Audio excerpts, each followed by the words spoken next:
Welcome everyone to today's episode of Golf and Ara Podcast. Today's guest is our champion, Adam. Adam, welcome back to the podcast. How are you? I'm good, and you? I don't need to introduce you, I think, anymore, right? How do you feel after the historic result in Dubai last weekend? I feel great. I mean, it was, I think, a magic moment for me. Probably one of the, it's probably the biggest tournament of my life so far. It is the biggest for sure. I'm just super happy, super proud, and really lucky, I think. But yeah, I'm doing amazing. So, you became the first Arab to make a cut in on the DP World Tour in a Rolex City. That is in a prestigious historic event, which is the Hero Dubai Desert Classic. Can you describe the feeling when you walked out of the 18th on Friday? Oh man, it was crazy. I mean, like the last three holes. I was not looking at the score or whatever. But I remember on 16, I saw the live scoring. And I was like, okay, the cut's 1 under. I'm three. I was 4 under at this moment. 4 under. I'm at bogey on 16. I was like, all right, I need to finish with par and par or birdie, And 17 is a easy hole. And 18 is I don't think it's a top 4 or 5, but if you try to go there, I mean, on 2, it's tough. But I really played it simple. With my coach, who was my caddy, and I mean, I was playing really simple at this moment. I was doing the same thing. And on 18, when I made that 2 putts for par, the general was here looking at me. And, me and the general, we have a great relationship. And, I checked him. I gave him a big hug. And I was really, really happy because, he's the one who gave me the invitation. So, when he gave it to me, I was like, okay, I'm going to make you proud. I'm going to make you proud. And I hope that he's proud of me, that he gave me the invite for a good reason. And so, yeah, a big thanks to him also. It was great. Well, if you look back at the events, Thursday, you started the tournament really well. 3 birdies in the first 7 holes. Then it becomes a little bit challenging. You finish the first day 1 over. And how mentally, or what did you change in your game for Friday? Or how did you approach the second round on Friday? The first round, I played well. I just a few bad drives who cost me bogeys, stupid bogeys. But, if you know the course, you will understand me. There's one rule in this course, I think, is to not go in the rough. That's it. And I didn't respect it. But, the second round, I was like, okay, Adam, you just have to play well. That's it. Because I knew if I was going to play well, I was going to make the cut super easy. Because I know I can play, like, for example, like on the course, I can play 9 under. I see it. You have to play really, really good. But I was like, all right, you just have to play well. And that's it. And I did it. I'm really happy because on the first hole I made a 60-footer putt for birdie. And I was like, oh wow, so that's a good start. Let's keep going. And it was fun. I'm really interested in the last 4 or 5 holes on Fridays. You have the pressure of making the cut, right? You're 4 under, you make a bogey, right? And you still have a couple of holes to go. How do you mentally play on that pressure, with the pressure of making history, basically? I think, I've practiced all my life for those kinds of moments. I started golf when I was 2 years old. And since that, it's golf, like I play golf every day. I'm in love with this sport. I know what I want. I want to be the best player in the world.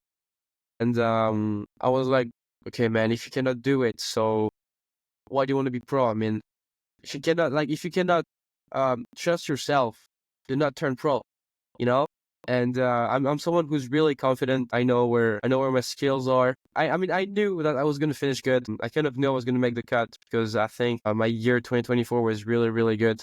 Probably the best in my life. Man, I can win those tournaments. Like I know I can win easily. Not easily now, but if I play good, yes. But it's only a question of trusting yourself. I worked a lot really hard for that, and went with my mental coach and stuff. So I'm kind of used to now, for example, at the PIF Saudi International. I think the pressure there was way bigger in Saudi because I was playing really, really well. And every day I was like, okay, man, you have to go for it today. You have to trust yourself. And every day I was playing under par. And so this tournament, I learned a lot. I learned that in like between pressure, under pressure, yeah. Under pressure, I was really good and didn't have a lot of pressure, to be honest, there. I just have to really trust myself, and that's it. I like, you know what I like in the way you think, the way you play, Adam, the confidence. As you said in Dubai in one of your interviews, it might sound arrogant, but it's not arrogant. That's the confidence. That's what you need Exactly. to be able to actually go win tournaments. Because if you don't have, a self-confidence, you're really well aware of your abilities. Yeah, well aware of your ability. So on Friday night, you got the news that you're gonna play with Adam Scott, Well, and we saw it your was photo. crazy. We saw your photo when he was shot. Now, for 20-year-old like you're still in college. You're still learning. You're still growing in the game of golf. Thinking that you're playing next day with Adam Scott, which is a legend, the Master Tournament, Yeah. major championship, and he's been doing amazing things on the golf course for so long, and he has one of the most beautiful golf swings in golf. What is the feeling that you had, and how did you approach? What did you prepare to play with him? When so you saw the story, like my face when I heard I was gonna play with Adam Scott, and I was like, no, why now? I just wanted to be chilling, playing the third round with no pressure, nothing, with players like good, but not like Adam Scott and Axi. And I just wanted to have a good round for the last round after and play well, So yeah, when I heard that I was gonna play with Adam Scott and Axi, I was like, gosh, there's gonna be so many people. Like I think like 1,000 people was watching me, like 1,000 plus TV. Like on every hole, the TV, like the cameraman was just on my left or my right or behind me, every hole, every shot, and it was nice, because it was new for me. Those things, it was super new, and it's funny because I had more pressure when I heard I was gonna play with Adam Scott than the day. Like on the third round, just before teeing off, I had no pressure, nothing. It was all gone, and I mean, it's just golf. Like if I was there, it means that they played like me, I played like them. I deserve to be with them. So now it's just play golf. That's it. Yeah, we watched the full round. We enjoyed it. We saw how good you play, and the world saw how good you can play golf. I think that you demonstrated your confidence playing with this superstars. For me, personally, I think you could have finished 4 or 5 under easily. You missed, a couple putts didn't went in. Oh, quite 3, 4 putts they lit out. More, a lot. No, but we really I can't describe it, but the pride of watching Adam, a Moroccan, and Arab playing on the third round of such a big event with such big stars and playing top level golf, while even Adam Scott would come and tell you, "Well done, man." That's something really nice. That was amazing. So thank you for that. Did you feel during the third round with all these people, with all the news, the media, the thousands of people they were following you? Did you feel that it's different to play golf in college by yourself in small tournaments where there are then playing in front of thousands of people? Definitely. I mean, like between amateur golf and professional golf, there's a huge difference because, like during this tournament, I was not going for any pin, like nothing. I was just playing 4 or 5 meters left or right of the pin to have like an easy putt every time because, there's always like on the right side or left side, and it was tough to go for it. And you don't want to make a stupid mistake. And in amateur golf, like when I play college, I just go for every pin. Because I mean I'm so confident with my golf that I know, like, if I miss, I'm still gonna do an up and down super easy. I mean, super easy now. But I think I have a good chipping, so that's why I'll go for every pin. But professional, it's different because you want to make the cut first of all, and after it's only a question of making putts. That's it. Yeah, I thought you missed quite a few greens than usual on Saturday, if I'm not mistaken. I've seen you Saturday, shipping a lot. You shipping a lot. Only the ninth was a historic shot in front of the clubhouse, in front of the grandstand. that was crazy. I Shipping really for a wanted to be birdie on the. after the bogey. That's not so a bogey followed by a shipping birdie on the ninth. That was really it's not for the players. It's for the big players. That's what I think. Yeah, I mean, I remember it was a perfect hole because I had a perfect drive. I don't know if you know the course, but this drive is super tough, and the wind was in, and the fairway's like what 20 meters like this, and after I had like I think a 185-meter shot, the wind was in a little bit from the left. So with my coach, we were like, okay, I'm gonna hit a low 4-iron, gonna pitch like 8 meters short, roll and be perfect. I tracked it right at the pin. I was walking like Tiger, and the ball pitched like pin high, went long, and the lie was horrible. I couldn't see the ball, and Yeah, and I told my coach, I like this chip. I really like it. Felt it, tack, tack, up, roll in the hole. I was like, come on, let's go. I really needed that because the first 7 holes, the first, 7 holes, I was making pars every time, and it was boring. But like that's how you play good, I guess. Just fairway green, 2 putts. Sometimes you make a putt, but I didn't make any putts. So yeah, yeah. Can you tell us what Adam told you after the round? uh, Your friend Adam. You have the same name. I mean, I was really happy because I checked his hand. And he was like, "Congrats, man! You really impressed me." I think that was probably one of my best golf, except putting. But I mean, man, I was playing better than them, to be honest. I was taking more fairways, more greens, some more closer to them. I was just making 0 putts. I swear, if I had my putting, I was gonna be top 10, like just a normal putting, top 10, easy. But yeah, I mean, it was like, yeah, you impressed me. Keep going, and you'll go far. Yeah, but I think now you know the difference. I mean, you experience the difference between top level golfers and golfers that don't make it. You feel and you look, and we could see that you're playing really at that level or even higher. But Adam Scott can score in such even if he's in the round, even if he made like a couple of passes which were for par which were really bad, like a long one. So that mentality, I think, must be the biggest lesson for you, like to get.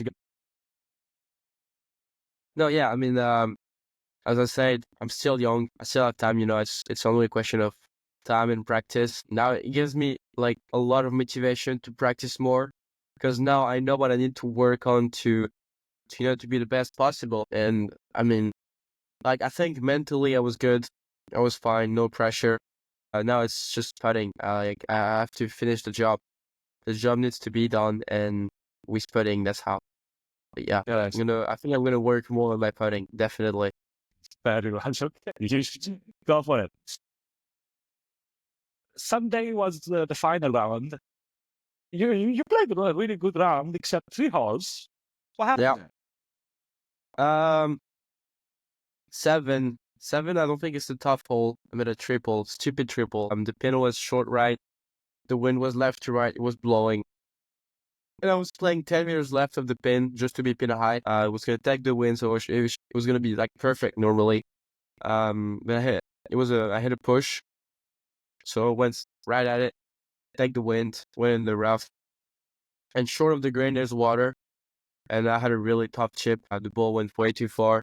Just short of the water, chipped. I chunked it, came back, chip, and 2 putts. And in one hole, I screwed in one hole. it's golf, but I'm still learning. You did really historic tournament. That's a fact. No one can take it from you. You gained a lot of experience. You gained a lot of new fans. That's for sure. Globally, Crazy. not even on the Arab world. So Adam, playing in such a prestigious tournament at your age, at a very young age, at 20 years old, playing with world top players and making the cut and showing the world that you can do it and showing Arabs that they can do it.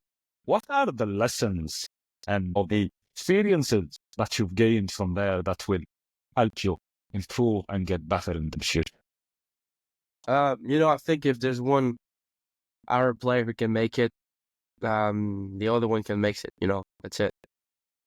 As I said at the previous podcast we made, like for example, I finished 6th in the PIF, made the cut here. And let's say when I go back to Morocco, I'm going to play with my friends Mehdi or Nizar or Hugo. And I mean, they're good. They're really good. And when we're going to play against, they're probably going to beat me, And when they're going to beat me, they're going to be like, okay, I beat this guy, so I can make it. I have the talent to make it. And I think it's the best thing for me. I don't want to lose against them for sure. I don't want that. But I think being the first who made a cut in a World League Series event or even top 10 at the PIF, I'm happy I'm the one. But I hope I'm giving a lot of motivation to our players. Like for example, like what Joseph said, for example, I loved it. It was incredible. And it's a big honor for me being the first who can show where we stand, where we are. And again, it's only a question of time. I'm pretty sure, and I'm really, really sure in like less than 10 years, the new generation is going to be incredible. Because, the Arab Federation, every Arab countries, they're doing an amazing job for golf. For example, Morocco, we have like so many talents, I think. Tunisia, they have a lot of talents. Egypt, Asa, for example, he's super good. In UAE, Saudi, Oman, Qatar, for example, they have a little kid. He's 13 years old. He's good too. And I think we have a next generation who's gonna play well in golf. I hope so. What is your message for the young talent out there, the Arab talent? As per what you did in the weekend. Well, me and you were talking in the pod last time that Arabs are very close to competing on the world stage. It came way faster than we planned.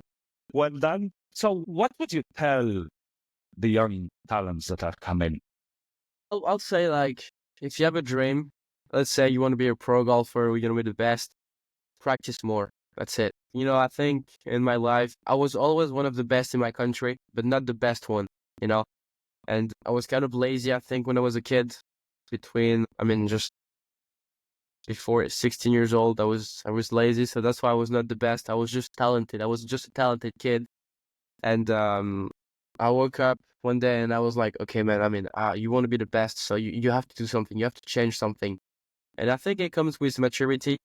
I didn't have it when I was young, but now I have it, and I know what I need to do to be one of the best.